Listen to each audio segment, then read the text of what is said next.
아름다운 게 축복입니다. 아멘. 4월 한 해도 함에 큰 사랑과 내가 여러분의 충만히 임하기를 주의 이름으로 축복합니다. 여러분 벚꽃을 보셨죠? 위천의 벚꽃. 저도 올해는 2번 나가서 봤습니다. 어제도 나가서 좀 보고 너무 화려하고 아름답습니다. 전 4월의 모든 주님의 은혜가 이 벚꽃의 화려함같이 여러분의 삶 속에 화려한 은혜로 임할 수 있기를 주의 이름으로 축복합니다. 우리가 예수 그리스도의 부활절을 준비하면서 저는 3번의 시리즈 설교라는 오늘 마지막 설교입니다.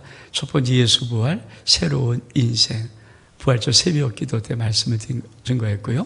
부활절 11시 예배 때 예수 부활, 새로운 시대, 그리고 오늘 3번째로 예수 부활, 새로운 교회. 정말 예수 그리스도의 부활의 귀한 능력이 우리 가운데 임하여서 주께서 원하시는 그 아름다운 새로운 교회가 우리 삶 속에 나타날 수 있기를 주의 이름으로 축복합니다. 여러분, 구약에는 광야교회가 있어요. 우리 말씀 볼까요? 사도행 7장 38절의 말씀 시작. 신에서서 마르던 그 천사와 우리 조상들과 함께 광야교회에 있었고 또 살아있는 말씀을 받아 우리의 주선자가 이 사람이라. 여러분, 예수 그리스도의 놀라운 교회뿐 아니라 구약에는 광야교회가 있었어요. 그러니까 광야 40년 동안 이스라엘 백성이 이집트에서 출발하고 광야에 있는 그 교회를 하나님은 광야교회라고 말합니다. 여러분, 이 광야에는 특징이 있어요. 어떤 특징이 있을까요? 우리 말씀 보겠습니다. 출애굽기 32장 9절의 말씀 시작. 여호와께서 모세에게 이르시되 내가 이 백성을 보니 목이 뻣뻣한 백성이로다. 광야교회는 목이 뻣뻣한 백성이에요. 이게 광야교회 속에는 특징입니다. 그래서 하나님은 이 광야교회를 볼 때마다 광야에 40년 동안 당시의 백성을 이끌고 그 교회를 볼 때마다 참 마음이 답답하셨어요. 하나님 마음에 큰 갈등이 있었던 것이 바로 교회입니다. 어떤 갈등이 있었을까? 우리 말씀 보겠습니다. 신명기 8장 2절로 3절의 말씀 시작. 내 하나님 여호와께서 이 40년 동안 내게 광야의 길을 걷게 하시고 기억하라. 이 너를 낮추시며 너를 시험하사 내 마음이 어떠한지 그 명을 지키는지 지키지 않는지를 알려 하심이라. 너를 낮추시며 너를 줄이게 하시며 또 너를 알지 못하며 내 손도 알지 못한 만나를 내게 모으신 것은 사람이 떡으로만 사는 것이 아니요 여호와의 입에서 하는 모든 말씀으로 사는 줄을 내게 알게 하려 함이라. 여러분, 광야교회를 바라볼 때마다 구약의 이 교회는 하나님 마음속에 시원함을 주는 교회가 아니에요. 아버지 마음이 늘 궁금하고 갈등이 있어요. 그래서 제가 좀 말씀을 지킬까? 내 말을 순종하고 있는가? 저희 마음은 어떤 마음인가? 이게 아버지 마음에 자신이 없는 거예요. 여러분, 만약에 우리가 지금도 그렇죠, 예수 그리스도 믿지만 우리 마음 속에 이런 그렇죠, 하나님 보실 때 종민이가 좀 말씀을 듣는 거야? 순종하는 거야? 지키는 거야? 아니면 안 지키는 거야? 이런 갈등이 있으면 여러분, 하나님이 얼마큼 답답하시겠어요? 우리가 솔직히 그러잖아요. 우리가 부모가 되면 자식들이 그렇잖아요. 내가 좀 계속 어떤 말을 하는데 안 들어먹고 그게 뭔지를 모르고 그러면은 부모로서 답답하지 않습니까? 똑같은 거죠. 여러분은 어떻게 신앙생활하는지 모르겠어요. 근데 광야교회는 그런 모습의 교회였습니다. 그러니까 하나님이 늘 갈등하고 있는 교회예요.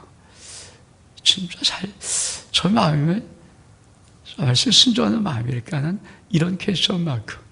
그래서 광야교회 속에 이런 모습이 우리 가운데 사라질 수 있는 은혜가 있기를 주 이름으로 축복합니다. 그에는 솔로몬 성전교회가 있어요.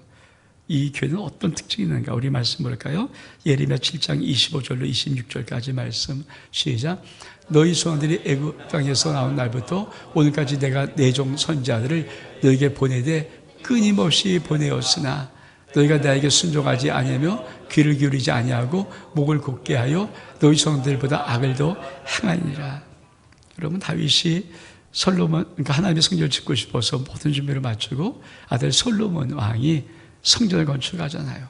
이 건축할 때 참 놀라운 하나님의 쉐키나 영광이 임하여서 어마어마한, 그리고 솔로몬이 성전을 봉하면서 드렸던 기도는 정말 장엄한 멋진 기도였거든요. 근데 이 정도 멋있는 백성, 이 성전을 통해서 신앙생활 잘해가면 좋겠는데, 그들이 삐걱삐걱 되기 시작하고 자꾸 무너져 가는 거예요. 얼만큼 안타까운지 구약은 17권의 선지서가 있습니다. 대선지서 5권과 소선지서 12권 있잖아요. 그렇게 많이 하나님이 보내서 제발 좀 돌아오라고, 제발 좀 내 말 좀 들어보라고, 제 말 좀 돌아오라고 그렇게 보내어서도 이들은 듣지 않았던 교회예요. 하나님이 참 마음이 아프셨겠죠. 이 아픈 것을 하나님은 이렇게 표현하고 있습니다. 우리 구약성전교회 우상숭배 한번 볼까요? 에스겔 8장의 말씀인데 시작. 질투의 우상, 각종 모든 우상을 숭배, 단무스의 우상 숭배, 태양신의 숭배. 여러분, 이스라엘은, 하나님의 백성들은 여러분 하나님 앞에 너무도 많은 바알신 성이고 아세라신 성이고 몰렉의 자식을 바치고 각종 우상을 다 섬기를 통해서 아버지의 마음을 찢어놓았어요.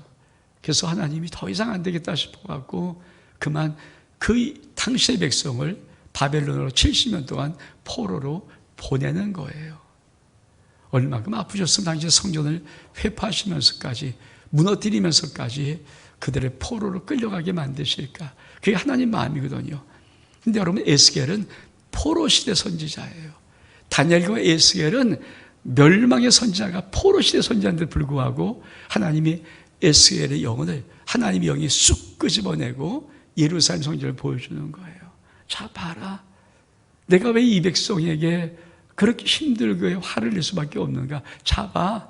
그러면서 에스겔을 통해서 환상 중에 그를 끌어다, 그 영을 끌어다가 예루살렘 성전을 보여주는 게 8장이거든요. 거기에 봤더니 예루살렘 성전 북쪽의 문에 질투의 우상을 갖고 우상을 숭배하는 거예요. 또 에스겔에게 또 자세히만 봐라. 보니까 어떤 성벽이 있는데 바뀌었어요. 그걸 헐어버리고 보여주니까 온갖 제사장부터 모든 사람들이 사방 성전벽에다 전부 다 우상의 그림을 만들어 놓고 새겨놓고 그걸 절하는 거예요. 얼마큼 하나님 마음이 아플까? 그리고 좀 더 나가서 자바라 하는데 여인들이 단무스 신의 우상을 숭배하면서 경배하고, 좀 더 나가니까 사람들이 태양신 섬기면서 하는 그런 모습. 하나님은 정말 에스겔이 포로 시대거든요. 망한 시대가 포로 시대의 그 성전을 보여주면서 에스겔아, 왜 내 마음이 왜 이렇게 아픈지, 내가 왜 이들을, 내 백성을 왜 내가 그렇게 바벨론 포로를 끌려가게 할 수밖에 없는지, 그것을 하나님이 보여주시는 것입니다. 그래서 이 구약 성전의 교회는 어떤 교회인가? 우리 말씀 볼까요? 말라기 1장 10절의 말씀 시작. 만군의 여호와가 이르노라, 너희가 내 제단 위에 헛되이 불사르지 못하게 하기 위하여 너희 중에 성전을 닫을 자가 있었으면 좋겠도다. 내가 너희를 기뻐하지 아니하며 너희가 손으로 드리는 것을 받지도 아니하리라. 구약 성전 말라기가 마지막 책 아닙니까? 하나님 마음속에 성전을 닫고 싶은 교회, 얼마큼 힘들고 얼마큼 답답하면 좀 성전만 닫았으면 좋겠다. 여러분, 이게 구약교회 성전교회의 모습이었어요. 저는 개인적인 생각이지만, 이게 말자말지 모르겠지만, 한국의 전 세계 물론 코로나19 터졌을 때 한국교회도 많이 다쳤잖아요. 저는 개인적인 느낌은 그런 느낌이에요. 하나님 아버지가 얼마큼 닫고 싶었을까. 코로나는 어떤 현상이지만 사실 코로나 직전에 한국계 많은 교회들이 싸움박질을 했어요. 거룩한 성전에서 서로 반목하고 질투하고 싸움하고 분열하고 깨지고, 그게 솔직히 한국교회 모습이었거든요. 어쩌면 우리 교회 속에 있는 모습일 수도 있고요. 아버지 마음이 얼마큼 아팠으면 코로나19 그것이 뭐 세계적인 어떤 현상이겠지만, 그러나 하나님 마음속에 성전을 닫고 싶었던 마음이 있지는 않았을까. 전 개인적으로 그런 마음을 한번 가져봅니다. 우리 주님은 이 성전을 어떻게 말할까요? 우리 말씀 볼까요? 요한복음 2장 19절 말씀 시작. 예수께서 대답하여 이르시되 너가 이 성전을 헐라 내가 사흘 동안 일으키리라. 주님은 이건 이 성전도 스룹바벨 성전인데 헐어버리려고 원하시는 거예요. 내가 사흘만이 뭐인가? 예수의 부활을 통해서 새로운 교회를 세우고 싶었던 마음. 그렇습니다. 예수 그리스도의 부활은 우리에게 놀라운 새로운 교회를 열어주십니다. 전 이 은혜가 저와 여러분 삶 속에, 우리 아름다운 교회 속에 있기를 주의 이름으로 축복합니다. 예수를 새로운 교회의 특징이 있습니다. 우리 말씀 볼까요? 마태복음 16장 18절 말씀 시작. 또 내가 내게 이르니 너는 베드로라. 내가 이 반 속에 내 교회를 세우리니 음부의 권세가 이기지 못하리라.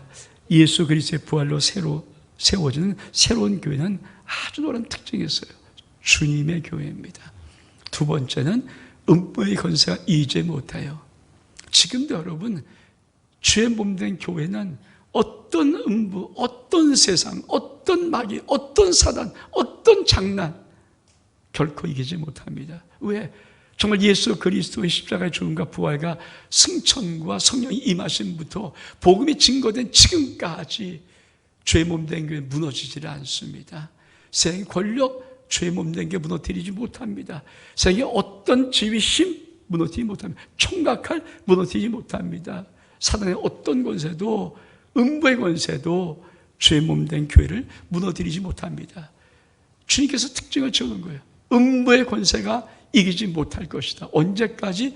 주님이 이 땅에 다시 오실 재림의 그날까지 교회는 놀랍게 어느 곳에 있든지 어떤 적이 있든지 어떤 나라에 있든지 복음의 사명을 감당할 것입니다. 왜 그럴까요? 이 교회는 성령으로 세워진 교회이기 때문입니다. 우리 말씀 볼까요? 사도행전 38절과 41절의 말씀 시작. 베드로가 이르되 너희가 회개하여 각각 예수 그리스도의 이름으로 세례를 받고 죄사함을 받으라. 그러면 성령의 선물을 받으리니 41절. 그 말을 받은 사람들은 세례를 받으며 이날의 신도의 수가 3,000이나 더하더라. 여러분, 초대교회 3,000명으로 시작되는 초대교회는 성령 받고 시작한 교회예요. 그래서 무너지지 않아요. 성령 받고 시작한 교회 속에 놀라운 하나님의 역사와 영광이 있거든요. 여러분 성령 받았습니까? 성령이 여러분에 임재하고 있습니까? 내가 하나님의 영의 사람입니까? 내가 하나님의 사람입니까? 굉장히 중요한 거예요. 내가 하나님의 사람이고 성령의 사람이 되면은 결단코 내 심령의 성전도 어떤 세상도 무너뜨릴 수가 없습니다. 이 예수벌을 세워진 교회, 오늘 봉독한 말씀은 7가지 특징을 우리에게 알려줍니다. 오늘 저는 이 말씀을 나눠주면서 저와 여러분 또 우리 속한 아름다운 게 하나님의 귀한 이 은혜가 나타날 수 있기를 주의 이름을 축복합니다. 첫 번째, 어떤 특징인가? 사도의 가르침을 받는 교회입니다. 한번 우리 한번 조금만 읽어보기 시작. 그들이 사도의 가르침을 받아. 왜 저 말을 처음 쓴지 아십니까? 광야교회는 어떤 교회라고 그랬어요? 목이 뻣뻣한 교회입니다. 하면 늘 갈등하는 거예요. 선생님 말씀을 내가 순종하니 명령을 지키는지, 이게 늘 하나님의 궁금주의 갈증이었어요. 근데 성령이 임해 성령으로 시작되는 놀라운 교회는 뭡니까? 사도의 가르침을 받는 교회입니다. 여러분, 구약의 솔로몬 성전, 이런 성전교회는 어떻게 했습니까? 우리 주님이 우리 하나님의 부지런히 선자를 보내요. 그만 선지자 기록 방대하냐? 왜 보니까 그렇게 말씀하셨다는 거예요. 부지런히 보냈었지만 이들은 절대 하나님 말씀에 귀 기울이고 듣지 않습니다. 근데 놀랍게도 예수 그리스도의 부활로 새롭게 새로운 교회 탄생할 때는 그 교회의 첫 단어가 뭡니까? 사도의 가르침을 받아. 여러분, 이 사도의 가르침은 어떤 은혜일까요? 우리 말씀 보겠습니다. 사도행전 10장 33절의 말씀 시작. 우리는 주께서 당신에게 명하신 모든 것을 듣고자 하여 다 하나님 앞에 있나이다. 여러분, 사도의 10장이에요. 10장. 고넬료 가정 하나님 앞에 어떻게 구원받으면서 어떻게 했는가? 베드로를 초청했지 않습니까? 천사가 베드로를 초청하라 그래서 시몬 피장이는 이제 베드로를 초청했어요. 근데 이 고넬료는 백부장입니다. 로마 사람입니다. 근데 베드로를 올 때, 그 베드로 앞에 섰을 때 고넬료가 이렇게 말하는 거예요. 우리는 다 하나님 앞에 있나이다. 여러분, 참 중요하죠. 여러분, 주일마다 여러분이 말씀을 들을 때, 또 모든 예배마다 말씀을 들을 때 여러분은 하나님 앞에 서 있습니까? 왜 사람들 속에 은혜 역사가 없을까요? 하나님 앞에 서 있지 않으면 은혜 역사 없는 거예요. 좀 초대교회 성령에 받은 교회, 이 가르침을 어떻게 받고 샀는가? 성령으로 세워진 교회의 특징이 뭔지 아십니까? 그들은 하나님의 말씀을 받을 때 그 말씀을 하나님 앞에 서서 받습니다. 좀 솔직히 성도들이 정말 모든 예배 속에 들려 하나님의 말씀을 하나님 앞에 서서 받는다면 최소한 1년이 좀 지나면요, 다 평화되고 다 역사가 일어나요. 정말입니다. 왜? 하나님 말씀이기 때문에. 그 말씀 하나님께 서는 역사. 여러분, 오늘 여러분의 모든 삶의 모든 예배 드릴 때 그 예배 속에 던지는 모든 말씀을 여러분 하나님 앞에 서서 들을 수 있는 은혜가 있기를 주의 이름으로 축복합니다. 또 어떻게 했는가? 우리 말씀 볼까요? 사일전 2장 13절 말씀 시작. 너희가 우리가 들은 바 하나님의 말씀을 받을 때 사람의 말로 받지 아니하고 하나님의 말씀으로 받음이 진실로 그러하도다. 이 말씀이 또한 너희 믿는 자 가운데 역사하느니라. 여러분, 초대교회 성도들은 어떤 은혜의 성도들이었는가? 하나님 말씀 받을 때 절대 사람 말로 듣지 않아요. 사도 바울의 말이죠. 입에서 사도 바울이에요. 사도 바울은, 신학자들이 그리는 사도 바울은 참 그렇게 볼품 없었다 그래요. 머리도 좀 까지고 여기 좀 있고 아주 이상하게 생기고 매부리 크고 좀 볼품이 없다 그래요. 근데 그 사도 바울이 입에서 던지는 그 말씀을 받을 때 사람들이 어떻게 받았는가? 사람 말로 받지 아니하고 하나님 말씀으로 받습니다. 제가 개척하면서 지금까지 한 40년 가까이 참 말씀 많이 전했거든요. 그래도 주일만 되면 늘 떨려요. 긴장해요. 제가 한 주간 다 내 말씀을 준비하고 묵상하거든요. 근데 주일날 쓰면은 늘 긴장돼요. 그 긴장될 수 없어요. 왜? 내가 인간의 말을 여러분 40년 동안 그렇게 많이 말씀 전하면 프로 되면 되잖아요. 근데 늘 이 주일의 강단은 늘 긴장되고 늘 어렵고 힘듭니다. 왜? 하나님 말씀을 전하기 때문에. 내 말 전하는 것이 아니라 내 지식 전하는 것이 아니라 하나님 말씀을 전한다는 그 하나님 가지고 이 부담감이 정말 힘들고 어렵습니다. 여러분들이 하나님 말씀을 들을 때 여러분 사람 말로 듣지 아니하고 사람을 통해서 하지만은 그 말씀을 하나님 말씀으로 들을 수 있는 은혜가 있기를 주 이름으로 축복합니다. 그러면 어떤 역사가 있습니까? 역사는 힘이 많아요. 그 말씀은 역사는 힘이 있어요. 내가 하나님 말씀을 정말 들어서 아멘 순간에 그 말씀은요, 여러분 심령 속에 역사하십니다. 이 은혜가 있기를 주 이름으로 축복합니다. 또 어떻게 초대교회는 말씀을 받았는가?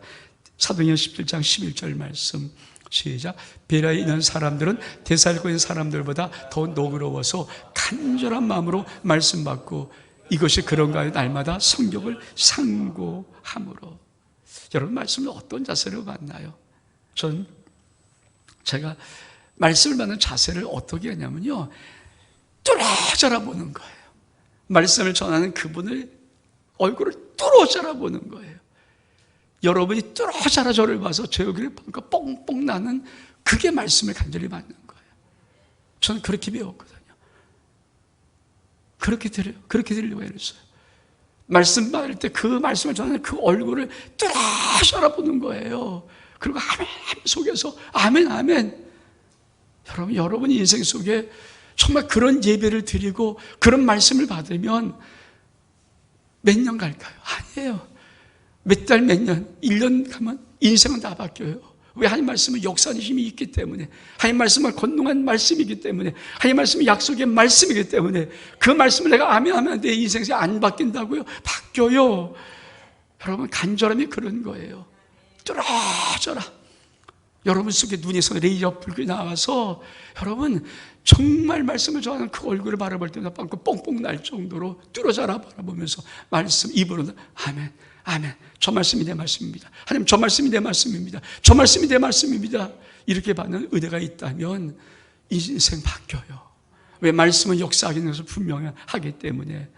초대교회는 그렇게 말씀을 간절한 마음으로 말씀을 받았습니다. 두 번째로 어떤 특징인가? 서로 교제하는 거예요. 우리 한번 이 사실을 다시 한번 좀 읽어볼까요? 시작. 그들이 사도의 가르침을 받아 서로 교제하며. 여러분 은혜 나눔의 공동체예요. 초대교회는 은혜 나눔이에요. 여러분 교회 성도들 가운데도요, 사실 은혜를 나눌 수 있는 성도가 있고 은혜가 아니라 세상을 나눌 수 있는 사람들이 있어요. 여러분, 은혜를 모르면요, 은혜를 나눌 수가 없어요. 여러분 어떻습니까? 그렇죠? 여러분, 은혜를 나누는 공동체가 돼야 은혜가 배가 되고 역사가 일어나고 더 큰 역사들이 나타나는 거예요. 여러분이 있는 그 자리에서 어떤 사람으로부터 내가 지난주에 이런 말씀을 은혜 받았습니다. 이런 은혜가 있었습니다. 이런 기도 응답이었습니다. 이런 역사가 있었습니다. 그런 은혜의 간증을 들을 수 있습니까? 그럼 여러분 참 좋은 교제 속에 있는 거예요. 근데 그렇지 아니하고 이런저런 세상의 별을 아무리 던져봐야 그거는요, 사실 저도 어떤 모임에 가서 이렇게 차를 타고 이동할 때가 있잖아요. 그러면 이게 은혜의 공동체가 안 되면, 그 그룹이 있으면 그렇잖아요. 참 답답한 게 뭐냐면 세상 말을 자꾸만 끄집어내야 돼요. 세상 말을 자꾸만 끄집어내서 왜? 침묵하고 몇 시간 가기가 참 힘들잖아요. 그러니까 그게 할 수 없이 이런 세상이. 근데 제가 참 답답하죠. 근데 어떤 사람과 차를 타고 가면은 오는지 1시간, 2시간 이제 상관없이 계속 은혜 받은 얘기, 하나님 만졌던 얘기, 하나님 역사했던 얘기. 여러분, 그리고 그 시간에 내려올 때는 마음이 너무 감사해요. 은혜가 철철 흐르면서. 제가 지난 목요일은 우리 노예 준비하느라 연석회를 가지고 양평에 갔다가 식사를 하고 늦은 밤에 이제 어떤 목사님 차를 타고 오면서 대화를 나눌 때 그분이 저에게 사라의 은혜, 아브라함의 아내 사라의 은혜를 받은 얘기를 쭉 나타내는데 제가 큰 은혜를 받았어요. 사라의 은혜. 저도 아브라함의 믿음에 대한 축복은 많이 제가 설교도 했지만 사라의 믿음에 대한 은혜가 정말 새롭게 들었거든요. 근데 그분이 하나님이 말씀하셨던 사라의 믿음에 대한 그 은혜를 주시는데 얼마큼 놀라운 은혜가 있는지. 여러분, 은혜의 교제를 나눌 수 있게 축복합니다. 그러면 은혜가 더욱더 놀랍게 배가 되고 또 배가 돼요. 그게 주의 몸된 교회 속에 구역에서나 모임에서나 있을 때마다 이게 있으면요, 거기에 있는 신령이 점점점 은혜의 배가의 역사를 체험하고 하나님의 깊은 은혜 속에 들어오는 거예요. 저는 우리 아름다운 이 소중한 아름다운 공동체가 그런 은혜를 나눌 수 있는 공동체 될 수 있기를 주 이름으로 축복합니다. 세 번째는 떡을 떼는 교회입니다. 여러분, 떡을 떼는 것은 식탁 공동체, 가족 공동체예요. 떡을 뗀다고 성경에서 초대교회 사도행전 특별히 떡을 뗀다는 두 가지 의미에 올리겠습니다. 성만찬의 의미가 있고 또 한 가지는 식탁 공동체예요. 여러분, 누구와 함께 식사를 하기로 하십니까? 저도 절대 낯선 사람, 그러나 정말 제가 모르는 사람, 어색한 사람 자리는 식사를 피해요. 왜? 잘못 먹다 체해요. 어색하잖아요. 긴장되잖아요. 근데 누구랑 먹고 싶습니까? 너무 좋은 친구들, 소중한 친구들, 그런 친구들은 식탁을 대하는 거죠. 가족과는 그 밥상 자리가 얼마큼 소중합니까? 귀한 거예요. 여러분은 어떤 누구와 식탁 공동체를 나누는 것입니까? 식탁 공동체를 나눌 수 있는 것은 뭘까요? 가족이라는 뜻이에요. 저는 아름다운 계 속에 이 식탁 공동체가 있는 영적인 한 가족이 되는 은혜가 있기를 주 이름으로 축복합니다. 그 초대교회 속에는 그런 특징이 있어요. 네 번째는 기도에 힘쓴 교회입니다. 다시 우리 한번 읽어볼까? 시작. 그들이 서로가 같이 받아 서로 교제하며 떡을 떼며 오로지 기도하게 힘쓰니라. 여러분, 기도는요 참 중요한 것이 있어요. 어떻게 기도하는 것도 중요하지만 더 중요한 것은 뭐냐면 무엇을 기도하는 거냐. 여러분은 무엇을 기도합니까? 우리 주님은요 산상수훈에 이렇게 말씀하세요. 너희가 무엇을 먹을까? 무엇을 마실까? 무엇을 입을까? 구하지 마라. 그것은 다 이방인들이 구하는 거다. 너희는 먼저 그의 나라와 그의 의를 구하라. 여러분의 기도는 어떤 기도를 하고 있습니까?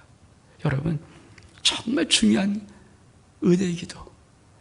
사실 그 기도가 우리 가운데 있어야 돼요. 우리가 하는 기도가 나만을 위하고 항상 나를 향한 방향만 있는 기도가 아니라 이 기도가 남을 향하고 하나님 나를 향한 기도. 초대교회는 어떻게 기도했을까? 우리 한번 말씀 보겠습니다. 사도행전 4장 29절 31절의 말씀 시작.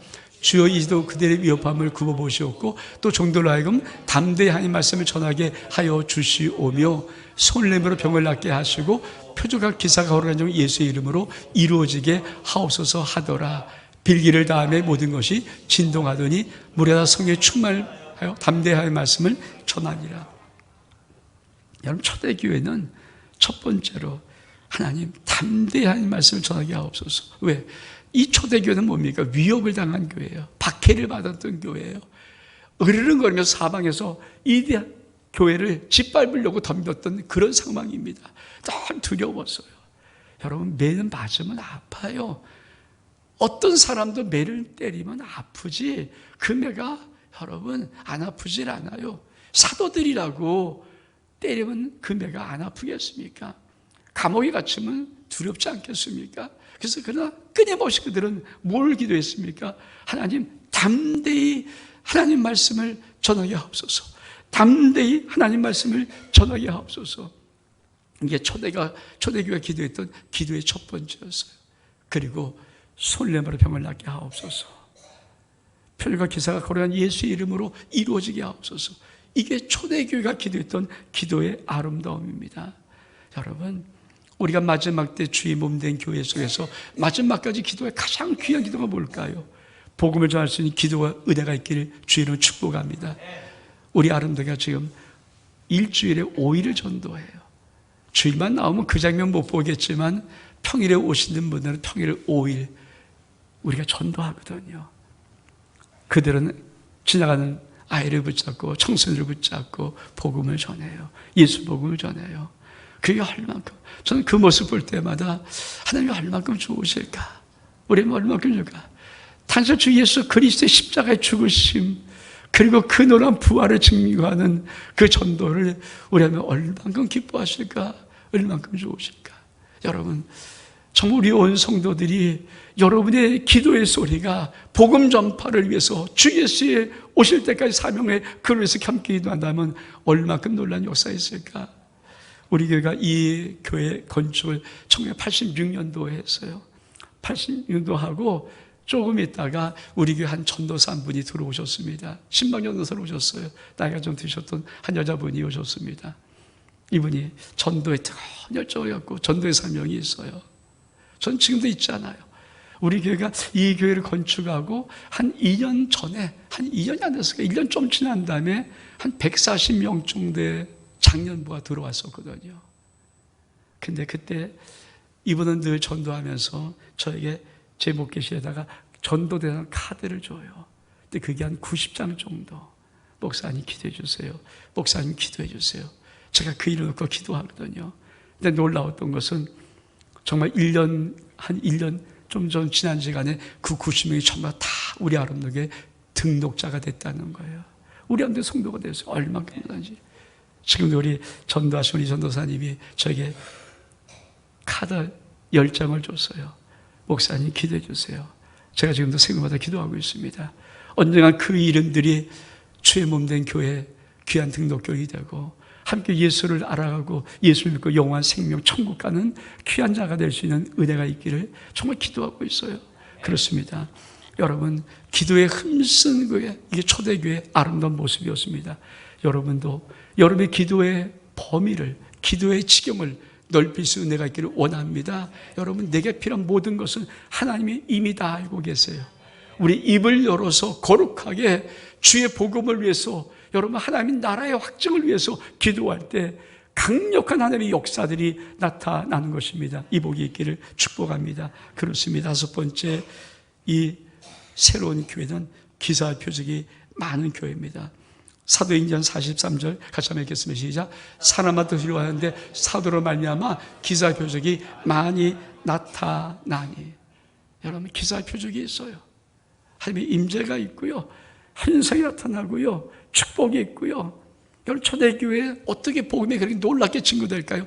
하나님의 살아계심을 하나님이 그 모든 삶의 현장 속에서 나타내십니다. 전 지금도 믿어요. 오늘도 우리 가운데 하나님의 살아 역사심을 나타내는 역사가 있음을 믿습니다. 여러분이 그 믿음을 아멘 취하고 볼 때 역사가 있어요. 아멘? 아멘? 그렇죠. 그래서 새로워지는 거예요. 우리가 우리의 지성과 이성의 어떤 응답으로 지성과 이성을 동의함으로 새로워지는 것이 아니라 하나님의 강권적인 하나님의 역사하심이 나타나심이 있어요. 그리고 그 역사를 통해서 우리가 하나님을 경험해요. 지금 우리 엊그제부터 우리 아름다운 게 그 작년부 금요기도회를 학용삼을 내요. 제가 참 하고 싶었던 헬렌 브레카비가 쓴 책, 이 하나님의 경험한 삶은 제가 목회자로 듣기는 전 세계에서 가장 탑 정상에 있는 성경부 하나가 있다면 하나님의 경험한 삶, 헬렌 브레카비. 옛날에 우리 교회 이 성경부 교재 코스가 많았었는데 그때가 늘 마지막으로 줬던 거거든요. 그러니까 마지막을 두니까 할 기회가 별로 없어요. 그래서 이럭저럭 해보긴 해봤는데, 그래서 다시 하나님 앞에 마음을 기도하다가 하나님이 경험한 삶이라. 그래서 그거를 엊그제 금요일부터 한 가지. 여러분, 전 믿음이 있어요. 그것은 모든 신령들이 하나님의 정말 경험할 수 있는 역사가 나타나는 것. 하나님의 임재가 있고요. 역사가 있고요. 전 여러분의 모든 삶 속에 하나님의 기사 표적이 예수 이름으로 일어날 수 있는 은혜가 있기를 주의 이름으로 축복합니다. 6번째로 이 새로운 교회는 각 사람의 필요를 따라 나눠주는 교회입니다. 우리 사도행전 2장 44절 45절의 말씀 시작. 믿는 사람이 다 함께 있어 모든 것을 서로 통용하고 또 재산과 소유를 팔아 각 사람의 필요를 따라 나눠주며. 여러분, 우리 하나님의 놀라운 은혜 가운데 이 초대교회는요, 각 사람의 필요를 따라 나눠주는 교회예요. 이건 불가능하죠. 제가 새로운 시대를 한번 설명하면서 이게 유토피아, 타모스 모아가 썼던 유토피아 이상형입니다. 이상형. 유토피아란 말은 이 주상에 없는 장소예요. 이 땅에 없는 장소, 현실 세계는 없는 장소, 유토피아입니다. 왜? 말이 안 되는 것이기 때문에. 근데 하나님 나라가 임하면 그것을 나누기 시작합니다. 사람들은요, 우리나라 모든 사람, 이게 사는 건 이 제로섬 아닙니까? 한쪽이 반을 가지면 나머지는 반을 갖고 낳는 거잖아요. 전 세계 지금 10% 정도가 반 이상을 갖고 있어요. 90%가 반을 갖고 살아야 돼요. 그러니까 얼마나 힘듭니까? 전 세계 모든 경제 구조가 한 10% 정도가 뚝 뛰어서 반을 갖고 있어요. 그 나머지 반을 가지고 90%가 살아야 된다면 얼만큼 힘들고 어렵겠습니까? 근데 초대교회 하나님이 새롭게 예수 그리스도의 부활인으로 세웠던 새로운 교회 속에는 어떤 놀라운 은혜가 있는가? 각 사람의 필요에 따라 나누는 거예요. 재산을 나누는 거예요. 여러분, 저는 우리의 아름다운 교회 속에도 삶의 이 현장 속에 이런 놀라운 은혜가 있는 역사가 있기를 주의 이름으로 축복합니다. 마지막 7번째로 이 새로운 교회는 마음을 갖춰 성령의 모기를 힘쓴 교회입니다. 우리 같이 한번 말씀 읽겠습니다. 시작. 날마다 마음을 갖춰요 성령의 모기를 힘쓰고 집에서 떡을 떼며 기쁨과 순전한 마음으로 음식을 먹고 하나님을 찬미하며 또 온 백성의 칭송을 받으니 주께서 구원한 사람을 날마다 더하게 하시니라. 그렇습니다. 날마다 마음을 성령에 모이는 교회, 힘쓰는 교회. 히브리 기자는 이렇게 말해요. 마지막 때는 모이기를 피하는 어떤 삶의 습관같이 하지 마라. 마지막 때가 가까울수록 여러분, 세상은 어떻게 계속 우리를 유혹하고 압박하는지 아십니까? 모이지 마, 모이지 마, 모이지 마. 근데 여러분, 초대교회 성령의 새로운 교회는 어떤 교회일까요? 모이기를 힘쓰는 교회예요. 전 여러분이 하나님의 성전에 모이기를 힘쓸 수 있는 은혜가 있기를 주의 이름으로 축복합니다. 이 초대교회 속에, 이 새로운 교회 속에 하면 어떤 역사를 이루시는가? 47절에 보니까 하나님을 찬미하며 또 온 백성의 칭송을 받으니 주께서 구원한 사람을 날마다 더하게 하시니라.